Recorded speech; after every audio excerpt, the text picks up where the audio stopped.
In this episode of the Dr. E Show, we explore fascinating topics at the frontiers of human possibilities, including something called breatharianism. It's this idea that some humans, such as certain yogis or Qigong masters, may be able to attain such high energy states that they live on little or no physical food. Full disclaimer, this episode is not here to suggest anybody stop eating.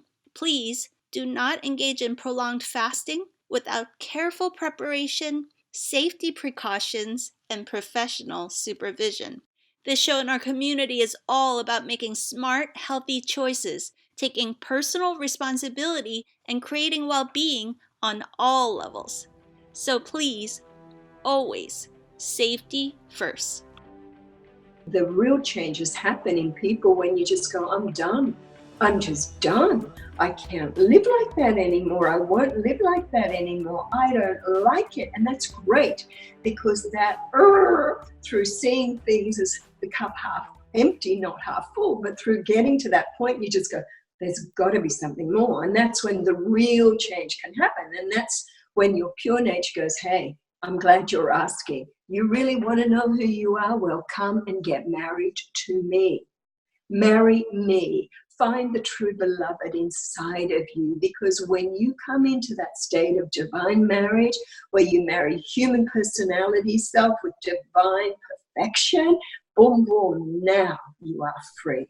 Now you'll have all the answers to your questions. That's fun.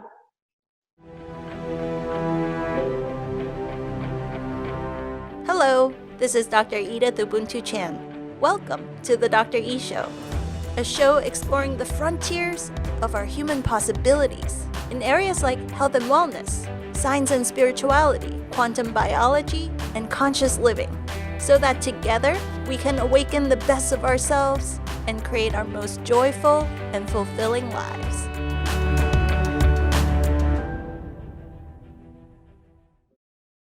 When it comes to global pioneers living at the frontiers of our human possibilities, in my opinion, by far one of the greatest luminaries on the planet today is Jasmuheen. Those of you who might have read my book, Super Wellness, in chapter 4, we share a tiny glimpse into my life-changing experience attending her 11-day darkroom meditation retreat in 2013 in Thailand. It was, without a doubt, one of the top 3 most profoundly transformational experiences of my life, and not a single day has gone by where I don't contemplate the profound implications of that experience. So today we are super honored that Jasmuheen has chosen to take time out of her busy world travels to chat with us today. Like many of our guests on this show, the depth and breadth of Jasmuheen's work is almost beyond description. So I'll just read a little bit from her internet bio.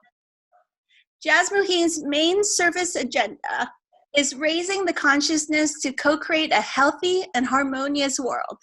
A meditator for over 46 years, the lifetime president of Global Congress of Spiritual Studies in India, Jasmuheen specializes in deep inner plane journeys using the alchemical meditative process to allow people to merge even deeper with their own enlightened nature. Do you love her already? As an ambassador of peace for the Embassy of Peace, she has traveled constantly since 1994 and achieved many positive things in the world with her work with tribal cultures in Colombia, the Amazon, and also the slums of Brazil, plus working with various levels of government, including presenting her work again at the UN in Vienna in 2013. Through this time, she has been instrumental in helping to educate millions of people into better global resource usage via developing a stronger connection to the divine resource within. And since 1993, she has been personally nourished by prana, and for over 20 years has lived without the need for physical food. She tours around the world to support students in deeper interconnections and insights into the essence that feeds and nourishes us all, insights into spontaneous healing, plus our current evolutionary status on Earth according to the divine feminine and the light beings that she works with, and so much more. a deeply peaceful person. Jasmuheen, as you can see and feel, is light, entertaining, and always filled with love. Her workshops or gatherings are always so inspirational. So please help me in welcoming the Ambassador of Peace from the Embassy of Peace, the international lecturer, the artist and sacred art retreat facilitator, the author and metaphysical researcher of 35 books in 18 languages, the researcher into pranic living and living on light, the president of the Global Congress of Spiritual Studies in Bangalore, India, the founder of the Self-Empowerment Academy and Cosmic Internet Academy, and the Darkroom Retreat Facilitator, the amazing global pioneer, Jasmuheen. Yes. That was 5 decades. Yeah. Condensed into a few short paragraphs. Yeah. It is like beyond words. What an honor to be in your presence again, and for all of our audience to feel the love that you are bringing forth in the planet. Thank you so, so much for all this work that you do. And thank you, Edith. As many people know, Edith has been doing great work. I remember the first pranic festival that you put on, where I got to meet so many other people who are doing something similar, but in different ways. And it was just a wonderful gathering. And I think everybody who came realized how unique we all are and how different we all are and how everybody is just following what they were born to do, living out the blueprint, the things we were encoded to deliver before we took embodiment this time. So thank you for you and everything you've done. Well, before I ever actually met you and contacted you, I had already been inspired and influenced by dozens of your books. But I have to say, what you bring forth is so many levels beyond what is the standard norm in our world. I'd love if you could share with our audience how you came to be conscious of such higher dimensions, so far beyond what is normal on our planet. How does one cultivate the courage to not only explore these things, but to be a bringer of this information, to really stick your head out there in the media, right? And open yourself to all the misunderstandings as possible when you're at such a level beyond what people normally understand. I think many people in the metaphysical world, we know that you exit at a certain vibration and you're born at that same vibration into the next time. And in our networks, everybody's aware of the indestructibility of energy. That energy cannot be created, it cannot be destroyed, it just changes form. And hence you have this reality of either linear time embodiments or even simultaneous timelines that everything is affecting everything else. So you could say that, my last life, I remember very clearly as a shaman with the Lakota tribe in North America. And I've, in the course of my own journey of asking, it's like, how many times in life have you just gone, I have no idea how to deal with this situation, or I want more information, help. And what's so beautiful is that we live in this field of infinite love and infinite wisdom and intelligence, the all-knowing, what some people call 0 point reality, or the unified field, or the God particle pulsation, or the Tao, or whatever, but it's here and it's vibrating through us and it vibrates around us.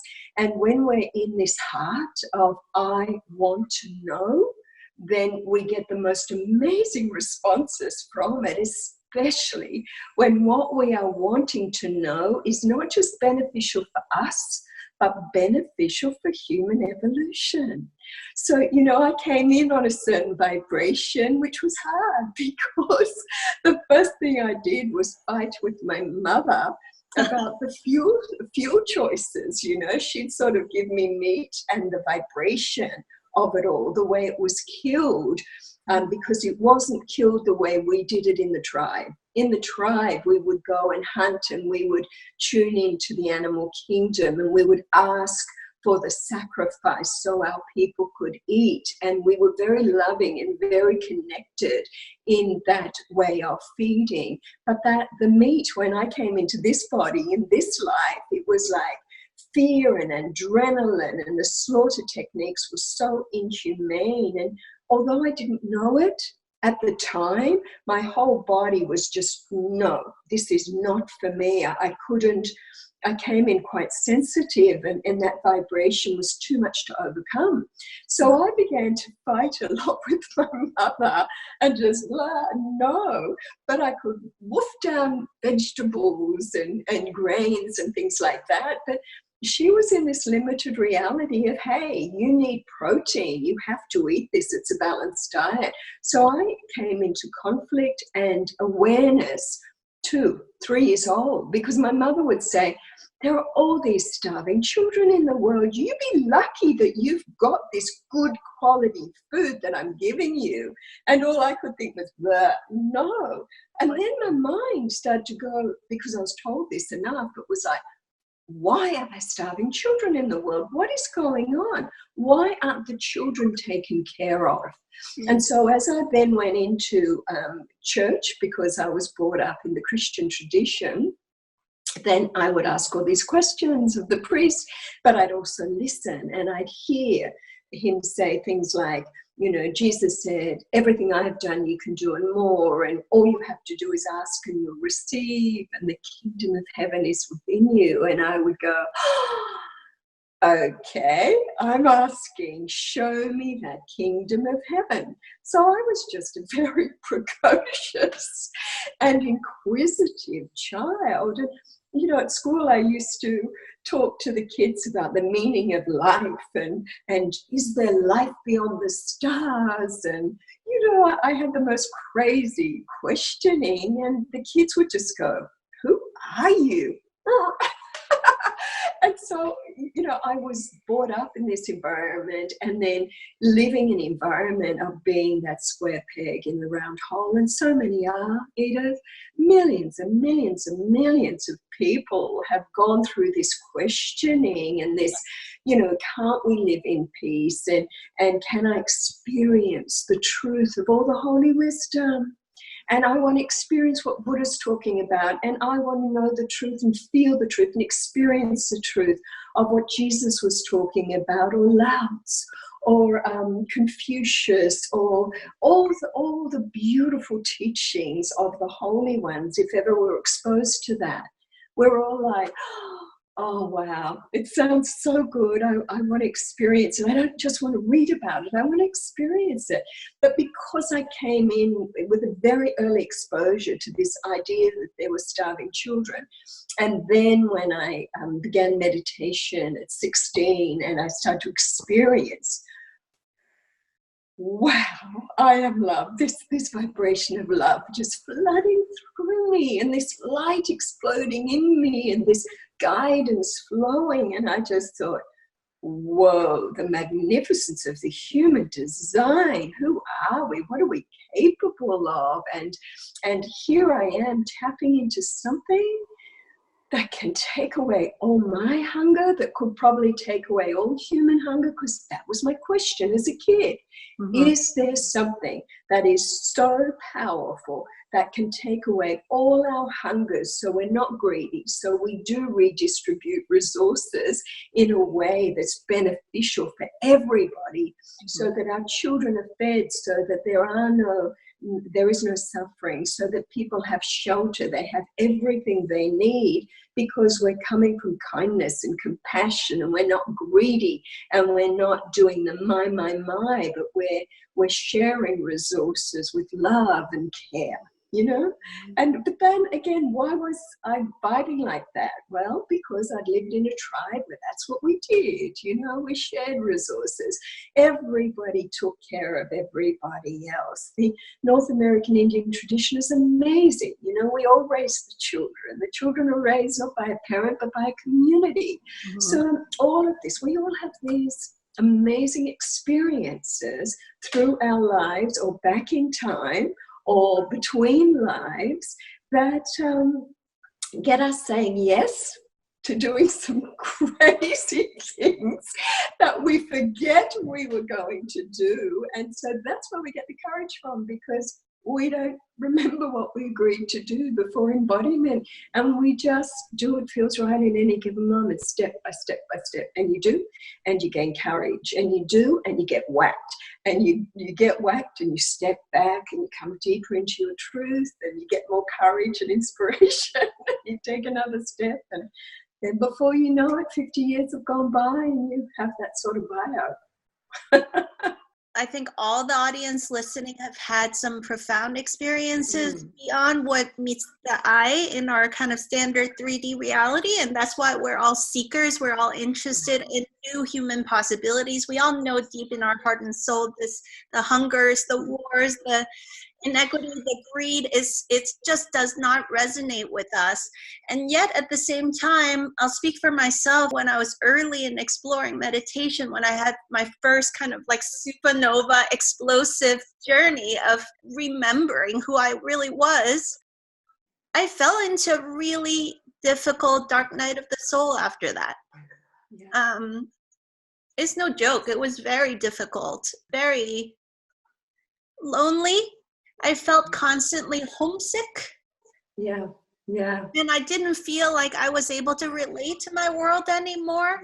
And there may be I feel blessed along that journey. It made me into a seeker. I started coming across, it was like exactly as you said, ask and you shall receive, and all this. I didn't know anybody else who had really integrated those experiences yet, but I read some books, including some of yours. And it started soothing my soul and making me feel like, okay, I am here for a reason. Because I just wanted to escape. I kind of became addicted to meditation because it was almost an escape. It was a relief. Yeah. And it took many years before meditation integrated into my physical reality here that I could kind of start to feel like I was bridging the dimensions that kept me feeling inspired to keep going. Can you give those of us who have those experiences and are struggling to integrate, can you give us some words of wisdom about that? Look, it's just the process of waking up. I always say to people that we are living, all of us, in the most magnificent human design that is multi-layered and multi-dimensional. And for a long time in society, we're very much in this beta frequency brainwave pattern of almost believing that all there is what we see in this physical world. And so therefore it's like this idea, you're born, you grow up, you're educated, you're influenced culturally or whatever, you have your careers, your marriages, perhaps children, whatever you're doing, and then that's it. And you die, and yet many people get this sense inside, this whispering that I call the essence, the pure nature going, there's more, there's more, there's more. Because I had a wonderful, loving childhood with people who were very into family, and a really good dad and a good mum. And my first love affair was such a good introduction to that. But even so, there was, there's more, there's more, there's more. And there's this pure and perfect part of us that says, come on, this is mesmerizing, this world, but it's not the higher truth. It's not the totality of who you are. So then when you start to listen to that intuitive guidance and you start to maybe meditate, because meditation is about sitting down, shutting up and asking to really experience who we are, to feel it, not just to think about, but to feel the truth of who we are. And when that energy comes, it's love, it's peace, it's wisdom, you start to disconnect from the external world and you go, what the? What is this planet? Because you go more into your unified nature. And in that vibration, that is the realms of unity, of multidimensionality, of where you can connect to the all that is, and where you start to sense life in other star systems, and you sense the possibility that we can live in unity within ourselves, that we can live in harmony and unity with each other, and that it's happening on a multidimensional level, but on another TV channel. So you glimpse this other TV channel and you're like, whoa, I like that one.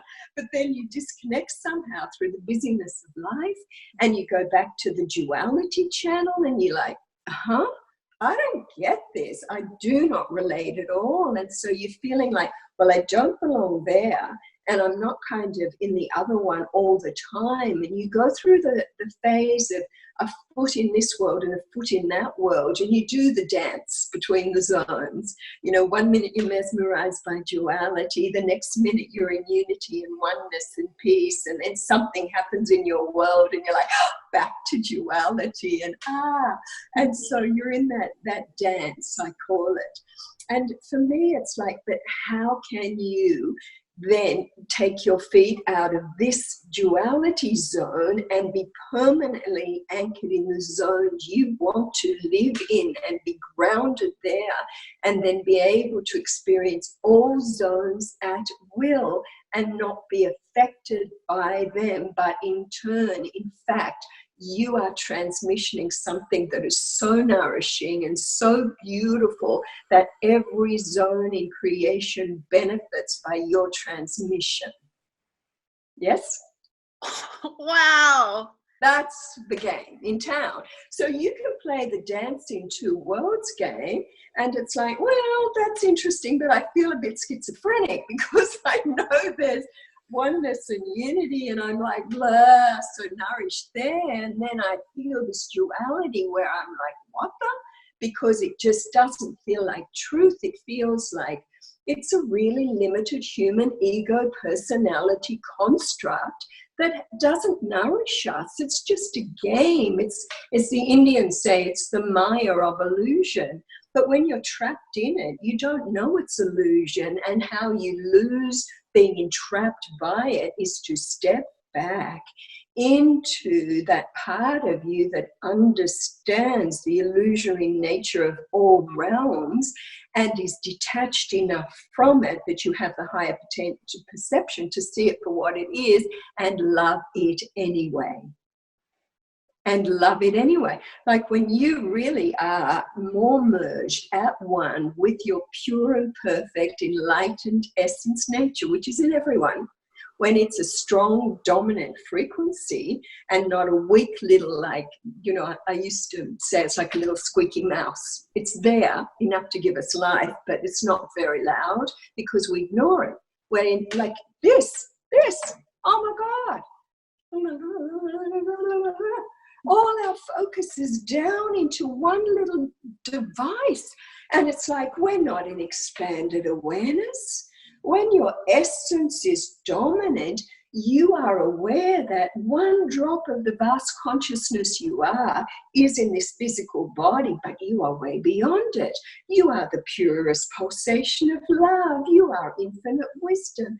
You are eternal beingness. You exist everywhere in everything. And you are me, and I am you, and everyone in this world is just our own pure essence nature playing in a different vibratory pattern, so you can love everyone for exactly who they are without needing to change them or to run away from them, because you're in a higher understanding of the whole game.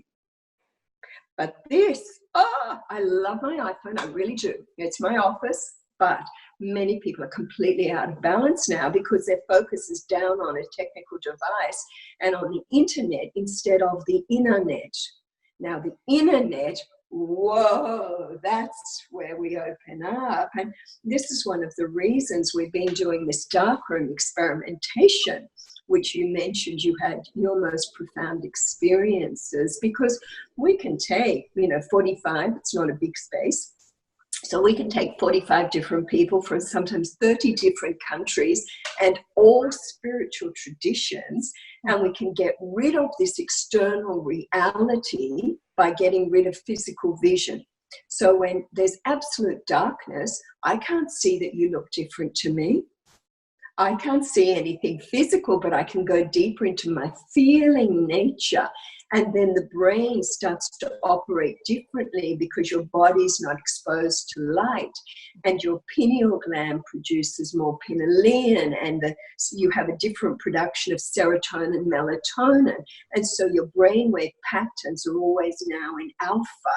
And then we meditate together and we live a very particular lifestyle that is designed to put you into theta brainwave pattern. Now, when you're permanently in theta brainwave pattern, your whole physiology of your body changes. That 99.9% space that is in each atom starts to send its vibrations in a very powerful way, and the vibrations that it carries is what I call baseline. The very baseline of creation that's vibrating through everything. And as baseline or pure essence, which is the baseline, gets stronger and stronger and stronger, we just find we get less and less hungry. In darkroom, we lose all physical hunger. We start to feed on chi direct from source through the technology we offer. We do long, deep meditations where we're identifying with a different part of ourselves. Our intuitive ability gets stronger. Our clairvoyant, our clairaudient, our clairsentient part gets stronger. And this is part of the human design. We're all telepathic. We're all clairvoyant. We're all clairaudient. We can all heal by touch and be healed by touch. We can all transmission the purest love. We can all travel beyond space, time, through thought and feeling instantly. So we don't need UFOs. We can go travel the multiverses very easily because we go back to that very baseline of creation where everything is interconnected, and we travel the highways, the intergalactic multidimensional highways of the very baseline of creation, which is everywhere. Wow, now that's fun. And we then measure people's blood before and their health before they go into darkroom and then after, and everyone's health just, wow, much better. Yeah. So it's some intermittent fasting for those who are fasting, pranic feeding for those who are able to be source fed, which we show people how to do that. We live a very particular lifestyle that is designed to go from this channel called duality to this channel called oneness and unity and heaven on earth. And it's just a channel change.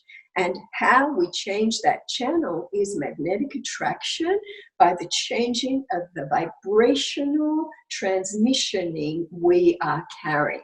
So when we transmission more of our core nature, our pure nature, then the quantum intelligence and benevolence responds to that, and suddenly we're in a new zone.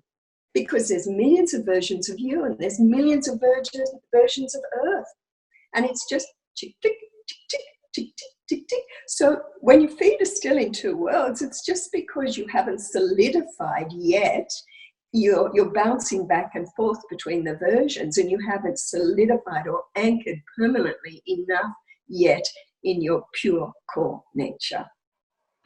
When you do that, ta-da! You've totally piqued everybody's interest now, probably way more than the little mention in my book did. So let's really dive into Darkroom. Can you introduce for our audience, in the currently known history of planet Earth, which cultures have been taking advantage of this Darkroom technology?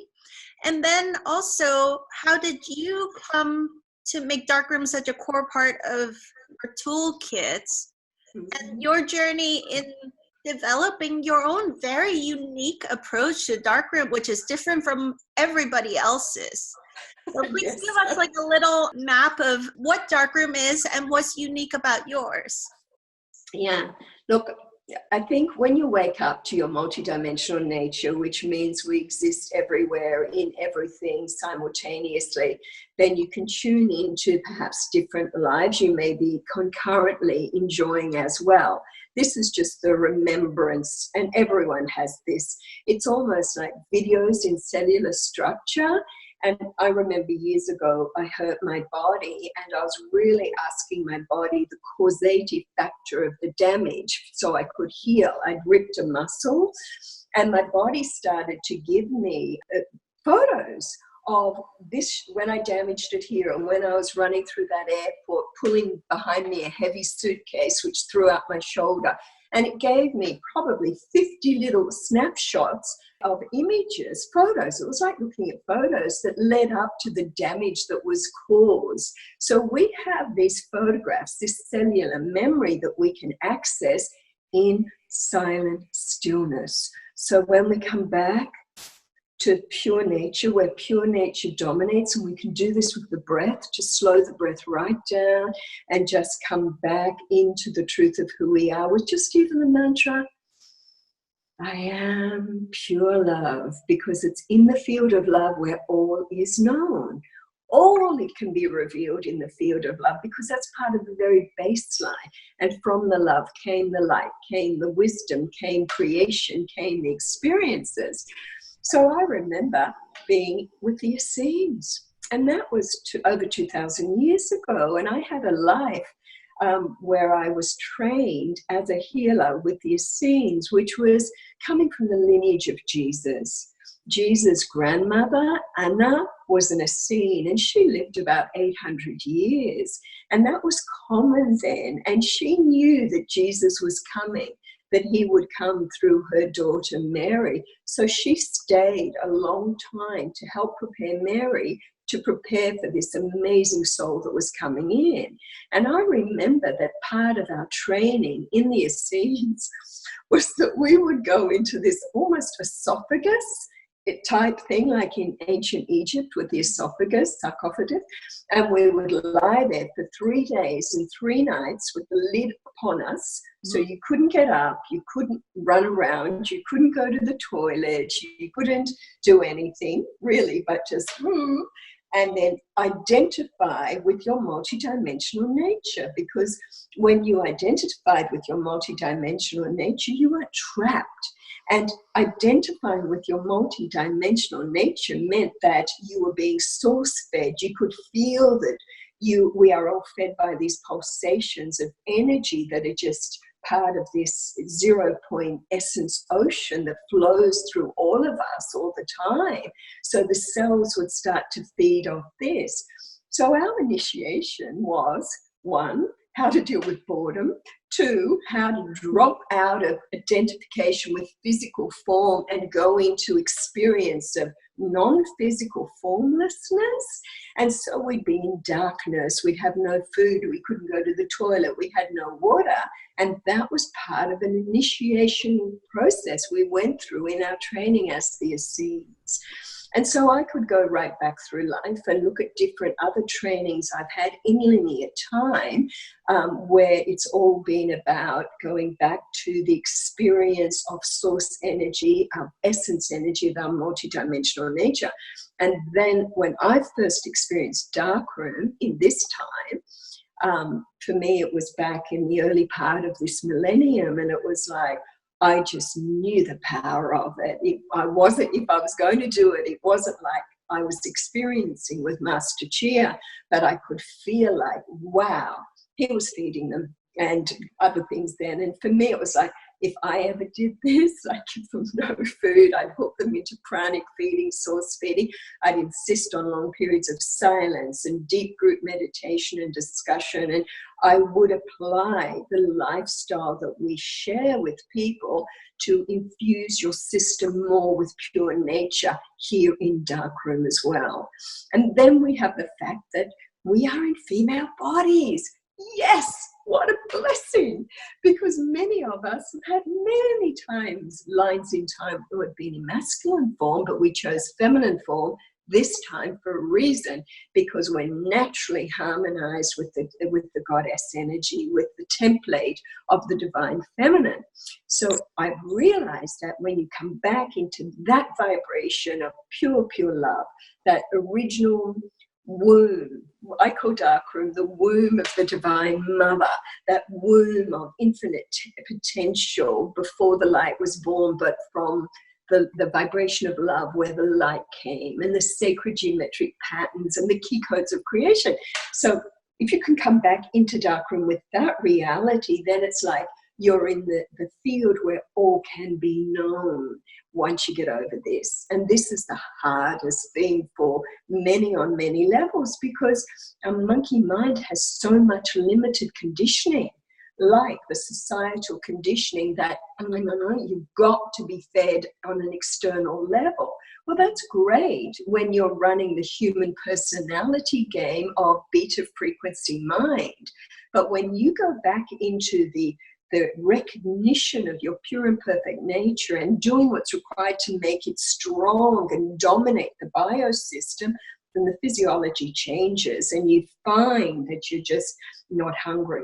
When it dominates, you're not physically hungry, you're not mentally hungry, you're not emotionally hungry, you're not spiritually hungry, and you are just like, thank you, thank you, thank you, thank you, thank you, thank you, thank you, thank you, thank you, thank you, thank you for my existence. Thank you for this body. Thank you that I'm on planet Earth. Thank you for this paradise that this world is. Thank you for these 7.5 billion people who are just essence vibrating and exploring, and who I can love so unconditionally. Thank you for this ability to feel this love, to feel the vibration of the very core of creation while I have physical form and the senses to do so. Thank you. I'm blessed. Wow. Wow. And that is like just, you're awake. You're awake. You're not just awake to the fact that of the potential of life on earth or the potential of humanity, but you're awake to the whole pulsation of all of creation and all the different nuances in creation, and the journey of exploration can then begin, and it's the most exciting journey we can ever have.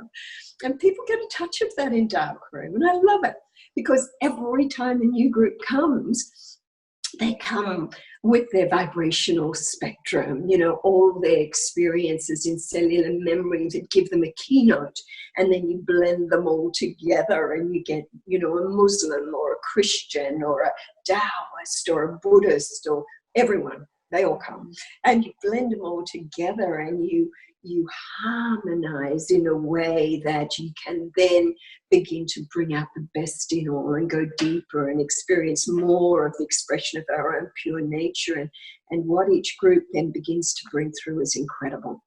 You know, we had one group and they're all under 30. They're all those indigos, you know, the new kids, and they are vibing differently because they're really encoded with all the knowledge of what life is like in the unified realms. And so we had those ones come, and there was just one other older woman in her 60s like me, and the rest were the young'uns. They harmonized in one day. 1 day. Whereas when I get some of my other groups, when we do a blending of male, females and all the different cultures, they can take 6-7 days to harmonize, because some of them, they'll go through this use of mental energy of like, oh, why did I come? I am so bored and she's not feeding me, and I miss my iPhone and my devices, and it's dark and I can't find my room and it's scary. You know, and that's fun. That's just the processes different people go through. But eventually they start to flip it, start to look for the good in all, start to look for the God in all. Like, we had this one Chinese man, and he was saying this after about 3 days. Why am I here? I'm so bored. And I said to him, okay, well, how about you and I, we both go visit I'll visit my husband, you visit your wife. What? To go visit your wife. I'm going to visit my husband. So I just close my eyes. I let this love I have for my husband just be very strong. And I followed this flow of love, and my mind was on him. And I just was with him in just a minute, you know, but he was sleeping. So I came back and I said, okay, did you connect with your wife? Huh? just didn't get it. I said, well, my husband's sleeping, so there's not much to report. But I just wanted to demonstrate with you, this is a field of freedom. It's not a field of restriction. If you think it's a field of restriction, you got to flip it, because you're not using mental energy in the capacity you could use it. You're using mental energy in a restrictive way and not in a way of freedom, because everything is here for us to access. We're not confined to physical form. And this is one of the things we find in darkroom. We can be as multidimensional as that. Let's go to source and have breakfast. Yay. So we expand our awareness through the physical sun, through the galactic call, through the universal call, and go to source point. And when we come back to source point, we're in our bodies of light, and we're cosmic plasma beings, and we can connect with the consciousness that we once extended out from, to then go on this journey through space and time to eventually end up in physical form on planet Earth. You know, can we go so and profound? I think we should pause for a second, just that one insight of flipping something that you previously perceive as a limitation, as a restriction, into a portal to infinite possibilities. Because that is, of course, in darkroom, in your darkroom in particular, most of us are fasting, or no, not fasting. We are not taking nourishment from physical foods. And then we experience this immense nourishment that we've been missing out on most of our life. Yeah. And we stop seeing with our physical eyes, and we see a whole other level of beauty and levels of possibilities that no beautiful art or movie or anything we've seen in the earthly realm even begins to compare to that. Yes. Multi-dimensional omni-vision of gorgeous geometries and visions and traveling through time and space that is possible because of quote unquote restricting your physical vision, and all this possibility opens. And it's really kind of like maybe a theme to approach life with, that whenever we put ourselves in these seemingly challenging situations, that maybe it's the same. Maybe that's why we even came to planet Earth, to put on these physical bodies that seem sometimes so restrictive. And Edith, look, it just depends on the part of yourself you identify with. Let's talk about two eyes. I can see life through the eyes of my human personality. And my human personality is a construct. You know, I'm a first generation Australian. My parents came out of concentration camps in Norway because they were labeled Jewish sympathizers. So they were put in camps. They went through all their journey. Then they took a new future and migrated to Australia. And so I have my influences of my parents and my culture and my country, Australia and Norway, and my parents' experiences and my educational imprints and my own experiences as being an unusual child and my life choices. And that could be my personality self. And we all have this construct of the human personality self that's based on imprints and experiences.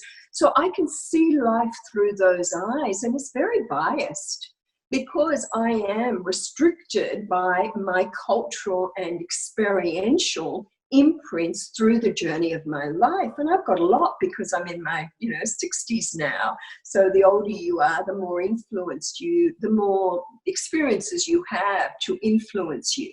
But then you have your eyes of your pure nature, and your pure nature is your Atman, your monad, your I am presence, your authentic self, your what some would call your higher self, but I call your essence self. Now that's that part of you that is all-knowing, all-loving, everywhere, powerful. And when it rises and you start to see life through the eyes of your essence, you have a much higher perception and understanding about all realms, not just life on earth, but about all realms, because you're seeing through that part of you that is all knowing and all aware. And so you can flip it. You know when you're being negative and limited, you're seeing life from your human personality, and you need to flip that to see life through the eyes of the essence. But it's not a mental flip, it's an experiential flip. You know, that's why meditation is so powerful, because it's about sitting down, surrendering, and asking and opening, asking to experience who you really are at the deepest levels of your being, and asking to experience the magnificence of your human design, and asking to experience the full totality of how you've been created and by what and with what, and your potential as a spirit being in a human form with a matrix we call our body of light that has layers within layers within layers that can blossom when you hit a vibrational keynote that is always coming from the heart and not just the mind. So, you know, the real changes happen in people when you just go, I'm done. I'm just done. I can't live like that anymore. I won't live like that anymore. I don't like it. And that's great, because that through seeing things as the cup half empty, not half full, but through getting to that point, you just go, there's got to be something more. And that's when the real change can happen. And that's when your pure nature goes, hey, I'm glad you're asking. You really want to know who you are? Well, come and get married to me. Marry me. Find the true beloved inside of you, because when you come into that state of divine marriage, where you marry human personality self with divine perfection, boom, boom, now you are free. Now you'll have all the answers to your questions. That's fun. So I think those who resonate with this are still listening. I think you're really uncorked and said, crazy girl. The question that came to me is, can you articulate who is Darkroom Retreat, specifically your Darkroom Retreat? Who is it for and who is it not for? Because it's not for those. It's not for it. Look, it's confronting, because there will be no iPhones and there will be no physical food. And you will have to really surrender into the now moment. And this is what you were asking before about techniques. And I was talking about the magnificence of the human design. We have the breath.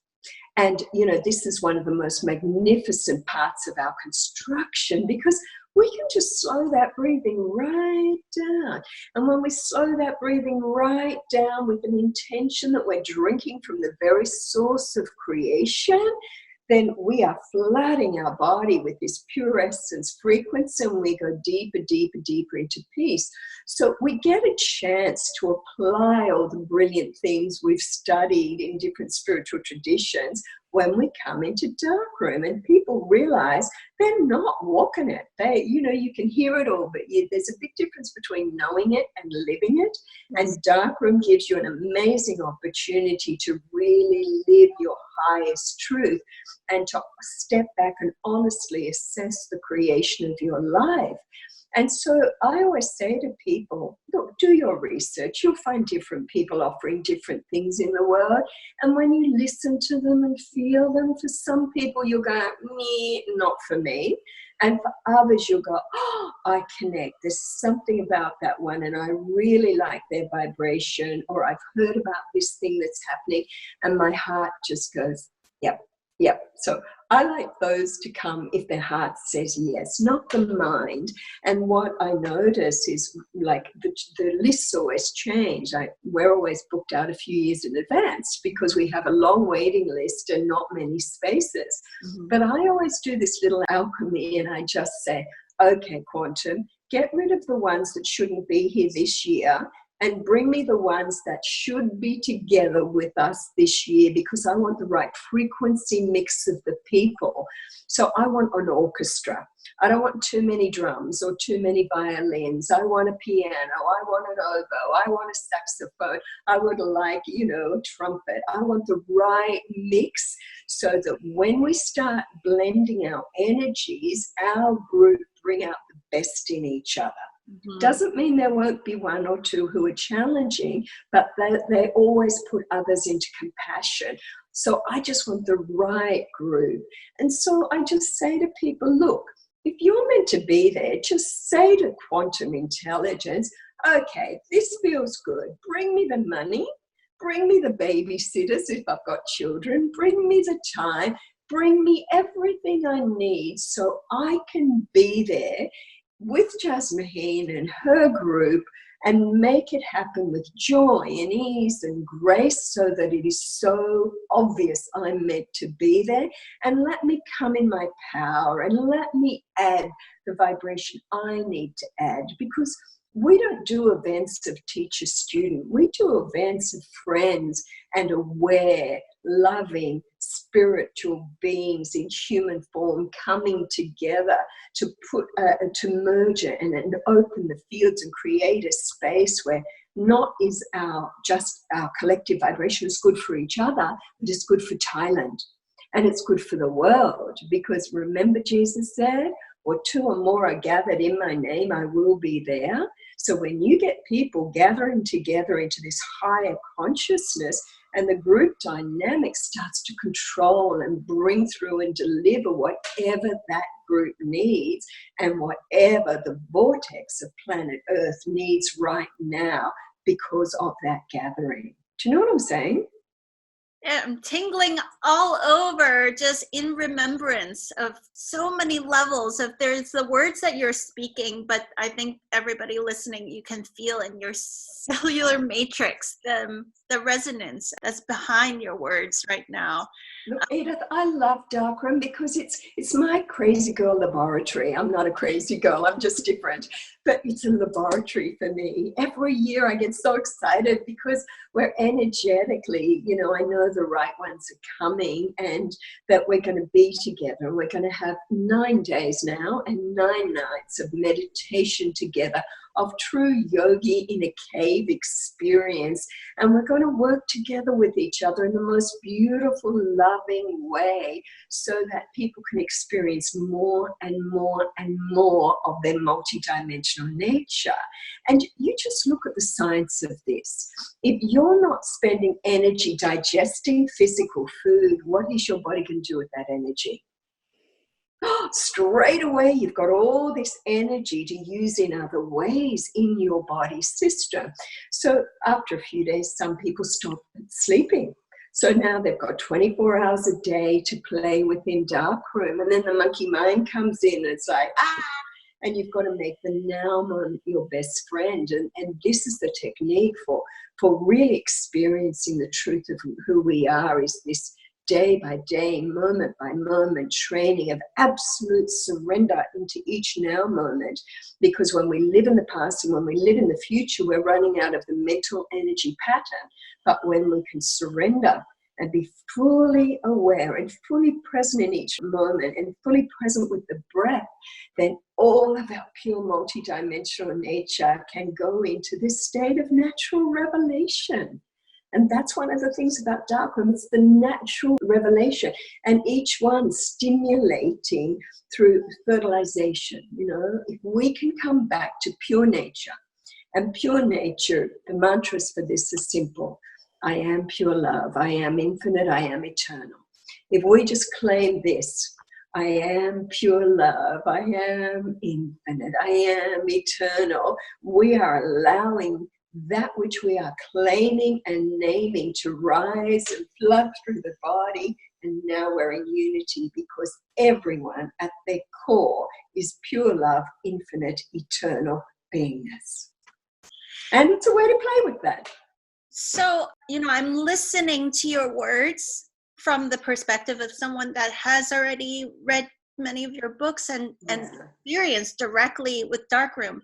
But what really impressed me is that, like, the words that you're speaking to the old me, say 20 years ago, sounds all kind of like fluffy and woo-woo.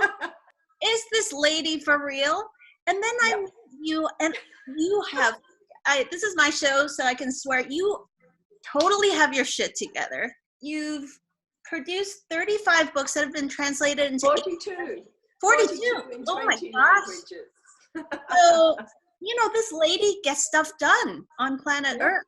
You travel constantly. The logistics of just your life, like the organization of countless events, and then the blessing of me experiencing behind the scenes, the way in which you supported the first Pranic Festival in 2015, and the logistical magic of working with you behind the scenes. To me, that was even more profound.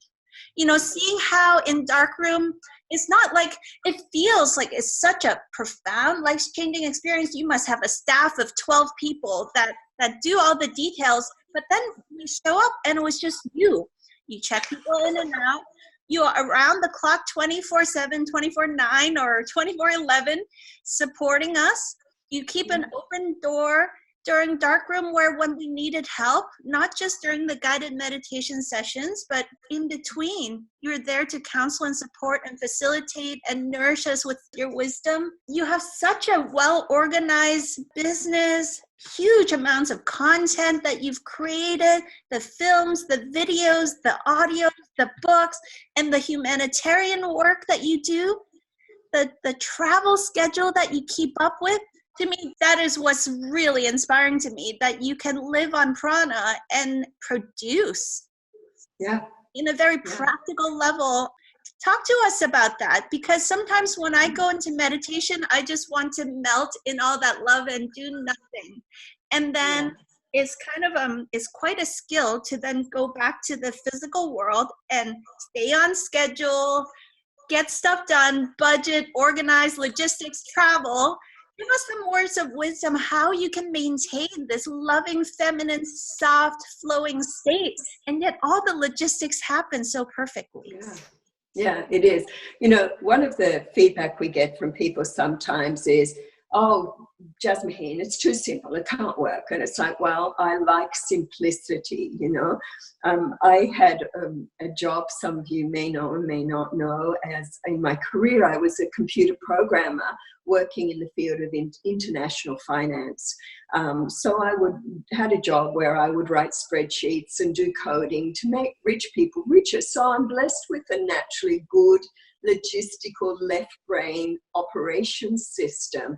But on a parallel to that, I've been meditating since I was 16 years old. So it's nearly 50 odd years, not quite 50 years. Anyway, so the two marry, and we need that. When we marry the left and right brain harmonics, we're starting to operate a little differently, because you can flip between one and the other as is required. But that's not where the real power comes. I'll just share a little story. About 3 years ago, I came out of Darkroom, as I always do, my most best version self. I do. It just happens.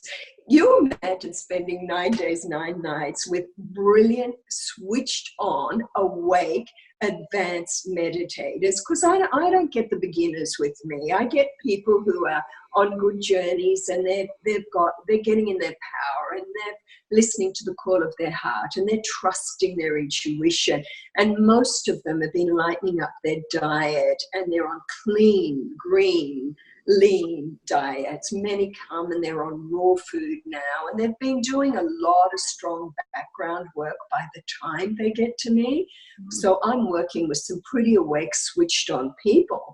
So if you imagine that you've got all these people gathering together and in very good vibration, and a little tweaking of the field to harmonize us into that pure love zone where all is known, and we all get amazing insights, and what each group bring through, for me, I'm like, wow.